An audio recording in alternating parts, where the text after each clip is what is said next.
Ah! Oh, that's hot. That's hot.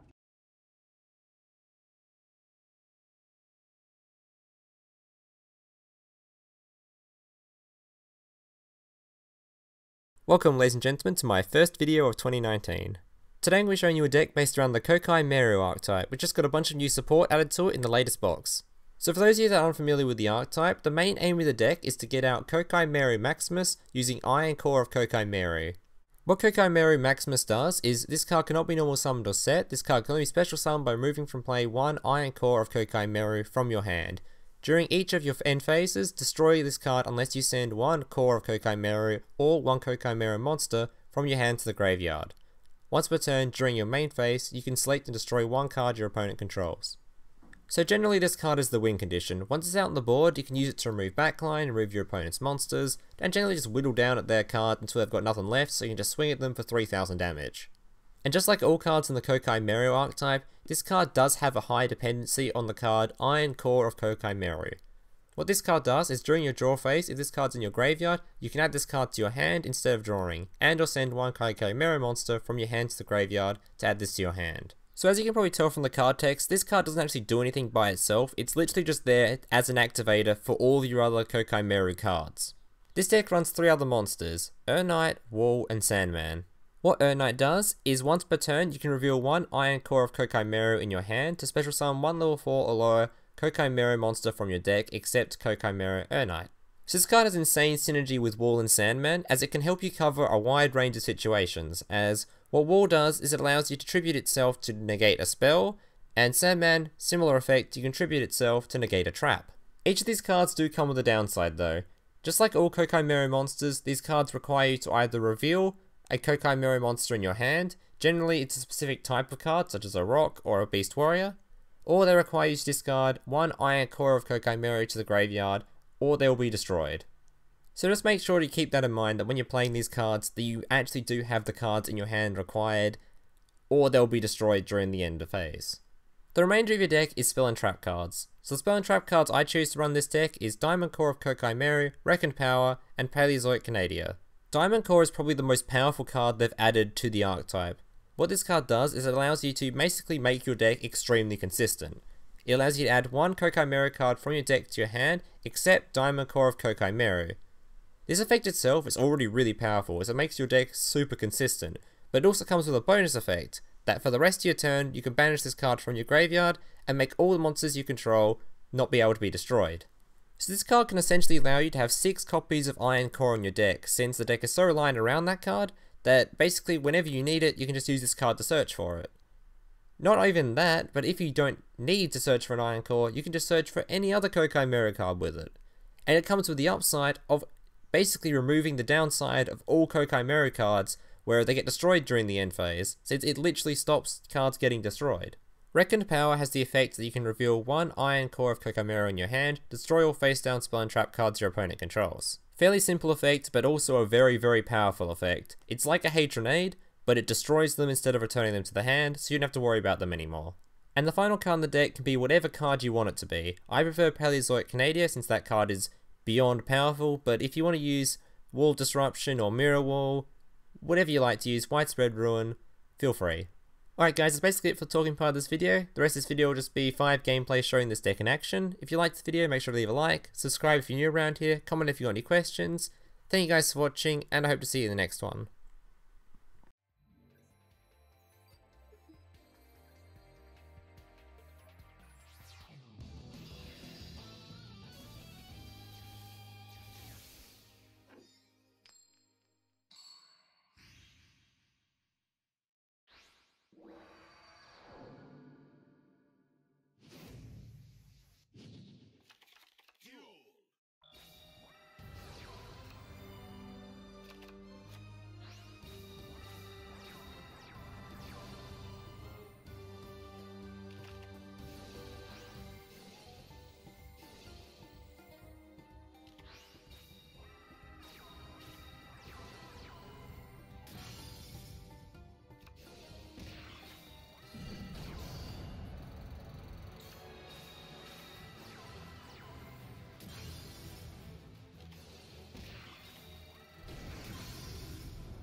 Hey, big brother, can I watch SpongeBob? Shut up, Mokuba. I'm busy flagging YouTube videos to compensate for the fact that I have an extremely small penis. Oh.